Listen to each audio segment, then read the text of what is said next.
So I will be sharing my presentation today, and it's entitled My Punjabi Sikh Wedding, My Canadian Homeland, and it's an autoethnography exploring the dynamics of race. And before I get too far, I just want to acknowledge this little baby that's floating around here somewhere, because she actually allows me to do a lot of things that probably wouldn't be able to do. And my wonderful partner, who's actually positioned on those pictures that I'll be going through as we go along. And my family and photographer Nav, who actually took all these pictures. So it's been a very interesting engagement to go back into this wedding space after some time away. So I offer this story as not something that is unique in many instances. Although it's unique in my regard, there's all these things that come together in my life that make it unique. But there's a lot of similar threads that for people in the diaspora will be able to relate to. And I think we all negotiate race as communities that are situated as others. And in the Canadian context, as a visible minority, I'm hyper-visible. And that is the recognition around the visible minority status. And the wedding actually offered new sites of these racial negotiations to happen, things that maybe I took a bit for granted. And I think for my whole life I've actually been schooled in the idea of racism, and I know when it hits in subtle forms and overt forms. But this, yet again, was a new surprise and something a little on the interesting side. So I thought it needed to come out in this autoethnography, as I'm always engaging with race relations. Even when I'm doing health research, it's around barriers to health, and many of those barriers are situated in ethnicity. So where this started really coming up was, we actually, there's a South Asian magazine called Darpin, and they had a call out for weddings, and they were going to start talking about weddings and people that had been married for 20 years, what that looked like, people that just recently got engaged. And so our story got positioned in there, and it was meant to be Bindy, Kang, and Gary Dillon. And what was really interesting was when my work colleagues saw this, and other people that we knew, they thought it was really interesting that we didn't look Indian enough. And to me, that was really interesting, because I walk around like this most of the time. I don't wear a Punjabi suit. I don't wear a salwar kameez every single day. I don't wear a sari, and I don't wear all of that stuff. But all of a sudden, because it was the site of the wedding, it really called out that I needed to be performing from that Indian identity. And so these were the pictures that I think that were shocking to people. But this is what they expected to see. They expected to see us in our full-on gear, and we didn't actually deliver that. And it's really interesting because the other men that were showcased in the Darpin magazine were all in suits, but those women were considered, those couples were considered more Indian than my partner and I, because I was resisting what people expected me to be in. So that led me into really exploring what was actually going on. Why was my wedding this weird new site of racialization? So I thought, I've read about autoethnography for a very long time. Love Carolyn Ellis's work. Maybe this is time for me to really deconstruct and unplug this. So I started this autoethnography, started collecting notes. iPhone, iPad, whatever I could get my hands on, whenever something happened. And I spent a year consistently talking about my wedding. Every single day, it came up in one way, shape, or form. So I had lots of data. So the themes that I came up with were, I'll talk about them in a little bit. Sorry, I'm getting a little ahead of myself. But what I'll first talk about is a little bit about the Canadian context. I know we've had a lot of Canadians here, and they might have already given you a really great foundation on the Canadian context. A little bit about post-colonial theory and autoethnography, the themes that came out of the autoethnography, and then I'm going to focus on two vignettes: what it means to be traditional, and turbans and beards. And then I'll talk a little bit about another theoretical framework called the front, and that's by Irving Goffman. And then I'll wrap it up. So, what does my home and native land look like? Wow, it's a white settler society. You know, we came into Canada and there were indigenous communities, various indigenous communities, and white settlers came upon this nation and built it into a white country. John A. Macdonald, one of our past prime ministers, identified it as a white man's country. And it's a very gendered, very patriarchal, very hegemonic white country. And many would argue that that continues and it's perpetuated. And even though that we don't perpetuate it in very overt, explicit forms, it's the underlying base from which we function in Canada. And if we look at our healthcare system, it functions from that perspective. If we look at our media, it functions from that perspective. When we have people that are of South Asian ancestry committing acts of domestic violence, they are showcased in a much more public way than if it's somebody that is of European or British ancestry. So the other ugly marks of our white settler society is when British rule, when we had British rule and we were a part of the British Empire, there was this idea that we have free movement. If you're a British Indian, you could go anywhere, which wasn't the case. So there was things like the Chinese head tax, the continuous journey requirement that was placed on. And later on, we had the Japanese internment camps. And that completely removed Japanese Canadians from the context of being Canadians. So we've had this long historical process, and it continues with the Indigenous communities and visible minority communities in our multicultural dialogues. So a little bit about post-colonial theory. And some of you are probably quite familiar with it, but I'm going to do the real lay version. So it talks about how history shapes people's lives and informs spaces of marginalization. And of course, we know it's this idea that it's post-colonial, that we're over and done with colonization. But many would argue, and I would agree, that it's ongoing, that there are much more subtle implicit forms that function and overt forms as well. What Homi Bhabha tries to get us to do with post-colonial theory is resist that holistic representation. It challenges us to include the complexity that is inherent in our groups. So if we talk about Indians, each and every one of us in here, hail of Indian ancestry probably, but each and every one of us are very unique. And there is nothing that, there are things that tie us together, but we're not some monolithic community. And the Orient is not some monolithic Eastern veiled community that needs to be penetrated. And also, post-colonial theory allows for subjugated knowledges. So knowledges, people's voices that haven't been heard, that have been marginalized, it gives that space so that we can have representation. We can produce counter-narratives to the dominant narratives. So these are some of the images that you might see around post-colonial theory. And the veiled other, there's a lot of images around the turbaned man. And the bigger the turban, the better. So autoethnography, it's the writing in of the personal. So in academia, we tend to do objective forms of knowledge where we distance ourselves. But with the autoethnography, you bring yourself in completely. You are part of the research project in many, many ways, not just the person that's analyzing the data or conceptualizing, but your life is a part of the research. So the themes that, I forgot little edits that I should have done. The first theme is the traditional wedding, and this came up a lot. Everyone asked me, are you having a traditional wedding? And I'll get into this a little bit further. And the other issue is the turbans and beards, training for terrorism. And I'll talk about that a little bit. The hyper-femme meets Bollywood, the Indian attire for women. People that wanted to come to our wedding as guests, but they were actually armchair anthropologists. They've never been to an Indian wedding, and this was their only chance, and they've only met me once.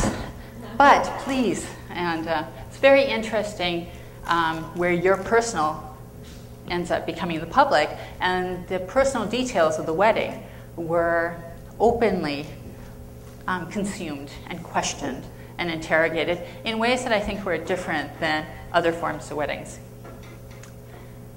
Another point that I found very interesting, we actually developed a wedding website and to help people negotiate the Gurdwara and entering the Gurdwara.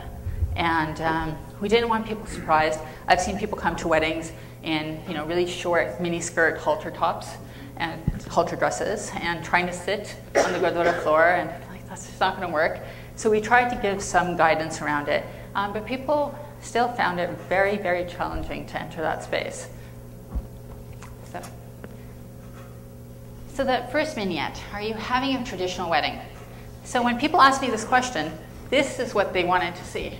Are you having an Indian wedding with the glitz and glamour? And this is, actually, I'm going to pause for just a second here. When I asked people, ultimately I intuitively understood, and they asked me, what is a traditional, are you having a traditional wedding? I got they were asking, are you having an Indian wedding with all, the Indian outfits on? But then I'm like, I should start asking people this, because aren't Christian influenced weddings traditional weddings? Are they not, are they structured in that same way? And when I started asking these questions, they're like, no. They're contemporary. People have different wedding dresses. It's not like the early 1900s where, your culture hasn't changed that much. And so there is this fixed idea that all our outfits actually originate from like 200, 300 years ago, and nothing's changed.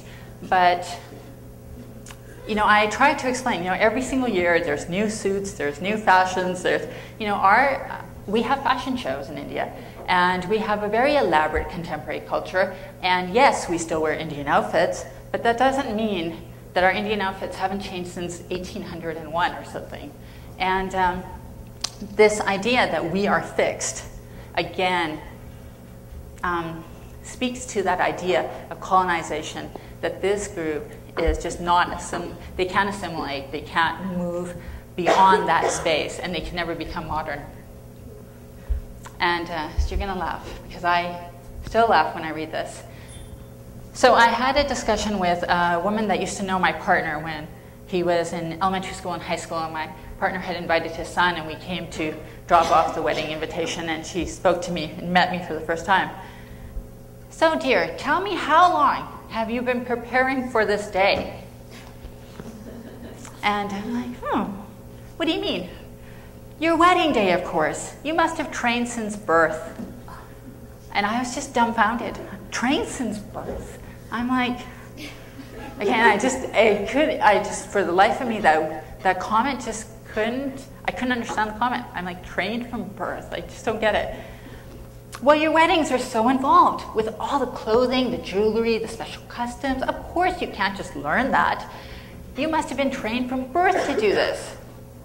She went on to explain how my mother was a really good teacher, since I wasn't thinking that I've been trained since birth to do this. Like, she had somehow subconsciously trained me so that I knew exactly what to do. And I'm like, wow. So this idea that we are so dramatically different. And so I tried to explain, I'm like, yeah, but, Christian-based weddings, the father gives the daughter away, the bride comes in, there's the music, there's flowers, there's a lot of customs that are within this wedding. And she's like, yeah, but that's totally different. You guys actually have real customs, and those are not real customs. And plus, those have evolved in their minds, and ours haven't evolved. So it's a very interesting dialogue around this. And then I thought, this woman's probably been to a few Indian weddings, and she keeps insisting that there's so much involved. And I asked, I go, so you must have gone to other Indian weddings? No, your wedding will be our first. It will be so exotic. I've never been to India, so this will be the next best thing. I hope we don't do anything offensive. You will teach us how to go into your temples. And it was these really offensive, which I found offensive, kind of understandings that we are so radically different that you need to have training, and you also need to be trained to go into our temples. So the turbans and beards. Now my partner grew out a beard, and you see him floating around. He looks like he's growing out a beard today as well.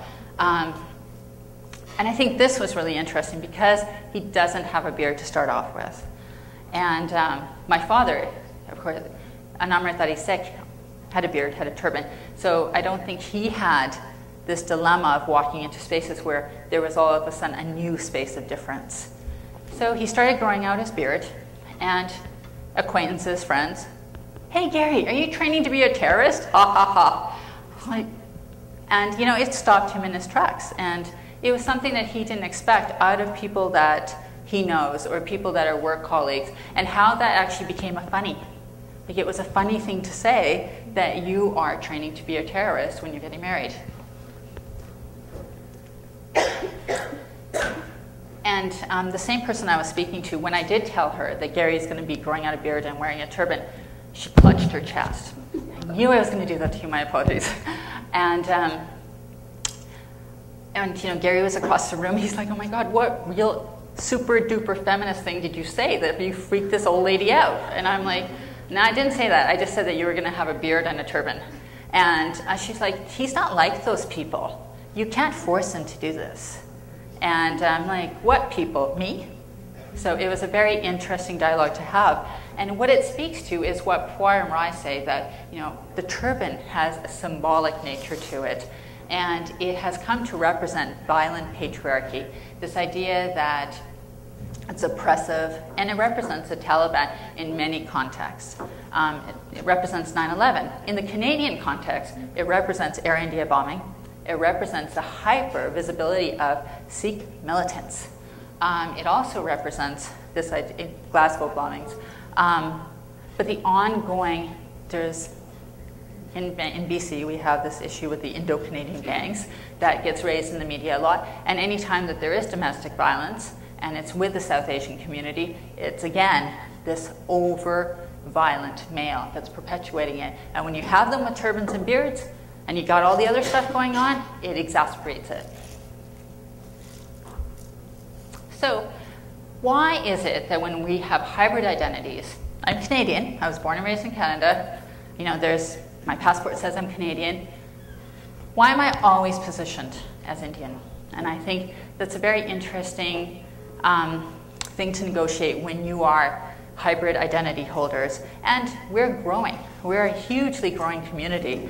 And so I think it's an ongoing negotiation that we're going to do. And I think the complexities around that and the understandings that are going to emerge out of that are probably going to get more refined, better, hopefully not more problematic. But Irving Goffman talks about this, that the thing that we see as a performance, that's what gets positioned up front. So my skin color is the first thing that gets seen. You know, and I get red before I walk into a room. And whereas other people, you know, if they have an accent but they look white, they fit that majority culture. So they don't have that negotiation that they're having to deal with. So that hence why my wedding became this site where I needed to really showcase my Indianness and push everything back. And so we have that personal front, which speaks to that individual identity, but we also have a social front. So I'm a part of that larger Indian community, and everything that is consumed in that community gets put on me as well. So I'm part of a monolithic community that does acts of terrorism, that has domestic violence. So when I got married, my doctor, my GP asked me, "But you're not marrying an Indian man, right?" I'm like, "Actually I am." And she's like, "But the domestic violence." I'm like, wow. I'm like, my dad never did that. My brother, I mean, I have so many men in my life that would never touch a woman. Like, they would never commit acts of domestic violence. But yet, that is a very hegemonic idea that has been perpetuated by Canadian media. So again, I offer my story as one site, as an example of the racialization that happens, but it's an ongoing story, an ongoing narrative that happens in the Canadian context, and probably has similar veins in many other diaspora communities. So my final thought is that it's a really weird space to actually come from an autoethnography when you're taking your stuff and you're actually analyzing it. And you're putting it out there in a very public way. But it speaks to this idea, Frantz Fanon's idea of decolonization. So we have these acts of resistance, and every single act of resistance helps the decolonization process, because we're not quite there yet. And one of the things that I really like about this quote is, the last shall be the first, and the first last. So it's time to sort of reconvene some of those factors. And that's it. So thank you very much. And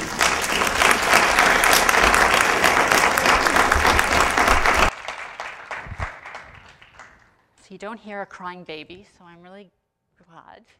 But if she does